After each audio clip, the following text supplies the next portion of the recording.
the Department of Governmental Efficiency. Remember the history of DOGE. So DOGE was originally suggested as a sort of advisory council led by Elon Musk that would exist outside the federal government. And Trump talked about it, and the entire left scoffed. The media scoffed too. They said, well, this is just a way for him to sort of throw a sop to Elon Musk. They're not really going to do anything. They'll make a few recommendations. It'll be like a task force, and nothing will happen. And then it turns out that Trump just outsourced a bunch of the hard-nosed federal cuts to Elon Musk. Why? Because Musk is, number one, incredibly famous for going into companies and clearing out deadwood. When he went into X, he fired 80% of the staff day one. It broke a lot of the systems. And then he had to rebuild a bunch of those systems. This is something that Musk is famous for, too. Musk is famously volatile in the sense that he comes in and he breaks things and he does it fast. And if he makes mistakes, he'd rather break things and then fix them than not break anything and leave bad systems in place. This is what Musk does. And three, Musk happens to be the richest and one of the most famous people on earth, which means that he can draw the fire. It's not about Trump. Now it's about Musk. So again, this is very smart strategically. And targeting the sort of waste, fraud, and abuse that Musk is targeting is also very smart PR. Now, as I've discussed before, the only way to solve the systemic debt problems of the United States, it's not going to happen through kind of cutting around the edges at the Department of the Treasury. It's only going to happen when you restructure the major entitlement programs, Medicare, Medicaid, Social Security. However, none of that's going to happen anytime in the near future because both parties are deathly afraid of touching those third rails of American politics. And so what Trump is doing right now is he's allowing Musk imagistically to carve away at the image of an efficient government that has never been true. Musk tweeted this morning that the amount of waste, fraud, and abuse in America's governmental systems put to shame any private waste, fraud, and abuse in the history of the American Republic. And that, of course, is wildly true because the size of the American government is so huge, so exorbitant, that it is not hard to throw a dart and you will hit waste, fraud, and abuse almost anywhere in the federal government. In the private sector, you see, you're responsive to things like return on investment. You're responsive to the profit motive. You're responsive to your shareholders. In the government, if you waste money, well, there's always more money where that came from. You can either print it or you can steal it from the American taxpayer. So that is what Musk is doing. And he is putting Democrats on the wrong side of the issue because who exactly is in favor of waste, fraud, and abuse? What exactly is the objection to cutting waste, fraud, and abuse? So what Democrats are doing instead is they are pretending that this is an assault on, quote unquote, the system, that it's a constitutional threat. Here's the thing. Democrats over the course of the last century and a half have hollowed out the Constitution and worn around its face like Hannibal Lecter. That is what Democrats have done. They created an entire administrative, bureaucratic, executive branch filled with 2 million people to make all the rules that govern your life. They have turned the legislature into a vestigial organ of American government. And now Trump is coming in, and he's the head of the executive branch, and he's deploying people in the executive branch to make cuts within the executive branch, and they say this is a constitutional threat to the country. They want some separation of powers now. Well, welcome to the party, pal. But here's the thing. You created these rules, and now you are going to have to live by them. FAFO. Well, 5 former Treasury secretaries, all Democrats, of course, have now written an op-ed for the New York Times saying, quote, our democracy is under siege. Now, what they can't say is our bureaucracy is under siege, which is the reality. Our bureaucracy is under siege, and it should be. The thing that they cannot say is that our waste, fraud, and abuse-ridden system is under siege. That's what's under siege. Instead, it's our democracy. Now, you may have gotten used to during the Biden administration or the Obama administration hearing the word democracy thrown around a lot. All Democrats mean when they say democracy is stuff they like. If they do something totally undemocratic and you say no, they say you're a threat to the democracy. If they say that the Equal Rights Amendment is now law, even though it totally isn't, and you say no, they say you're a threat to American democracy. If you cut the bureaucracy, they call you a fascist. I mean, if what we are watching right now is fascism, which is severing the bond between government sponsorship and blue constituencies, if that's fascism, I feel like your definitions are wrong. We'll get to more on this in just one second. First, as social unrest escalates and crime rates climb, securing the safety of our families is now more crucial than ever. Now, I'm about as pro-Second Amendment as it gets, but the thought of using lethal force is not ideal for everybody, which is why you need to check out Byrna. Now, when it comes to protecting my family, I am ready to spare no expense. But I would also love to be able to defend my family without doing the worst thing a human being might have to do. Introducing the Byrna Ungun, the non-lethal self-defense platform. Lightweight, simple to use. It uses an easy-to-load 5-round magazine. Is powered by an 8-gram CO2 cartridge. Byrna launchers fire a 68 caliber chemical-filled projectile using patented pull-pierce technology, where the CO2 canister is only punctured on the first trigger pull, meaning your launcher is always at the ready. It's capable of incapacitating an attacker for over 30 minutes. It's accurate and effective at over 60 feet. It requires no permits, no background checks. It's interstate travel friendly. With Byrna, you will be prepared to defend. The Byrna is a safer, more sensible alternative that could potentially save lives on both sides, protecting both user and aggressor. Thanks to Byrna for sponsoring this video. And if you haven't yet, go check out last week's episode of Ben After Dark on Daily Wire Plus, brought to you by Byrna. So anyway, Robert Rubin, Lawrence Summers, Timothy Geithner, Jacob Lew, and Janet Yellen, all again, former Democrat Treasury secretaries, have this piece in the New York Times, freaking out about all of this. Quote, when we had the honor of being sworn in as the 70th, 71st, 75th, 76th, and 78th Secretaries of the Treasury, we took an oath to support and defend the United States Constitution.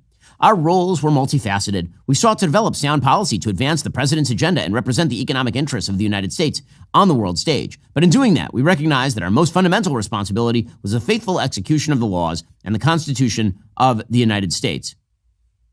We are fortunate that during our tenures in office, no effort was made to unlawfully undermine the nation's financial commitments. Regrettably, recent reporting gives substantial cause for concern that such efforts are underway today. The nation's payment system has historically been operated by a very small group of nonpartisan career civil servants. Okay, now the first time you hear that phrase, nonpartisan career civil servants, it sounds kind of nice. Right? These are just people who serve you. You know, it's like a waiter at a restaurant. They're nonpartisan and they're serving you in the civil service, of course. Well, here is the thing. Wrong. The nonpartisan civil service has become quite partisan because their patrons are all Democrats who continue to expand their agencies, their scope of authority, and their budgets. These are not nonpartisans. Very often they're deeply partisan. But again, you have to wear around the face of objectivity while enacting highly partisan agendas. These 5 former secretaries of the Treasury write, in recent days, that norm has been upended. The roles of these nonpartisan officials has been compromised by political actors from the so-called Department of Government Efficiency. One has been appointed Fiscal Assistant Secretary, a post that for the prior 8 decades had been reserved exclusively for civil servants to ensure impartiality and public confidence in the handling and payment of federal funds. Here's the question. How'd they do on that? Seriously, how'd they do on that? If these are such amazing nonpartisan civil servants, why are billions of dollars going out the door to some of the worst people on earth? I mean, again, look at USAID, where billions of dollars were going directly to line the pockets of Hamas as they built terror tunnels. Explain yourselves, gang. Nonpartisan civil servants. These political actors, say the former Treasury secretaries, have not been subject to the same rigorous ethics rules as civil servants. One has explicitly retained his role in a private company, creating at best the appearance of financial conflicts of interest. They lack training and experience to handle private personal data, like social security numbers and bank account information. Yeah, I'm sure that the federal government run by career bureaucrats and lackeys has been so secure in its handling of our private information, which is how Donald Trump's IRS tax returns ended up leaked to the New York Times just a few years ago. Their power subjects America's payment systems and the highly sensitive data within it to the risk of exposure potentially to our adversaries. Man, wait until you hear about a Secretary of State named Hillary Clinton who literally stored classified information on a private server and then was found by the FBI to have probably exposed it to foreign sources. Wow, that would be terrible if that happened. A key component of the rule of law, say these secretaries of the Treasury, is the executive branch's commitment to respect Congress's power of the purse. The legislative branch has the sole authority to pass laws that determine where and how federal dollars should be spent. The role of the Treasury Department is not to make determinations about which promises of federal funding made by Congress it will keep and which it will not.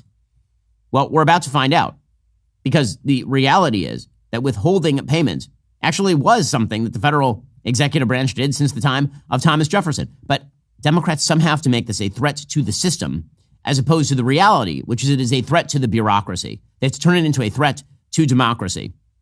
And again, in the words of the Democrat, everything turns into a threat to democracy.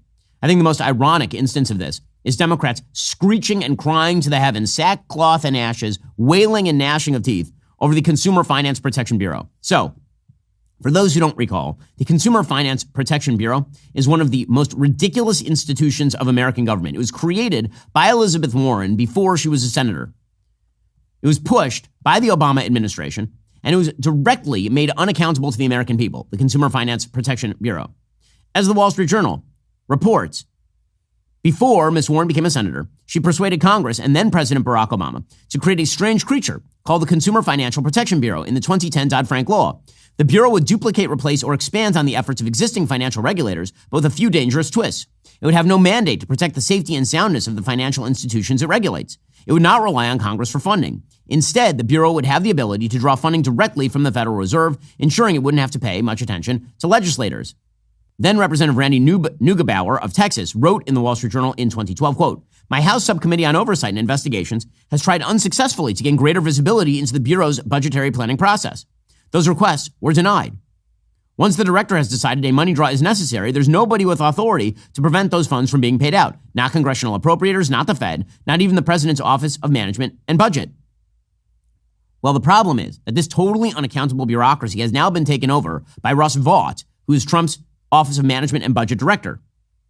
Vought posted on X, quote, "Pursuant to the Consumer Financial Protection Act, I have notified the Federal Reserve that CFPB will not be taking its next draw of unappropriated funding because it is not reasonably necessary to carry out its duties. The Bureau's current balance of $711.6 million is in fact excessive in the current fiscal environment. This spigot, long contributing to CFPB's unaccountability, is now being turned off." So effectively, Vought shut down the funding. He could transfer the amount back to the Federal Reserve. What's the problem? What's the problem? And it was made unaccountable to the legislature. So now Democrats, having designed the instrument, are now upset that it's being used in the reverse way.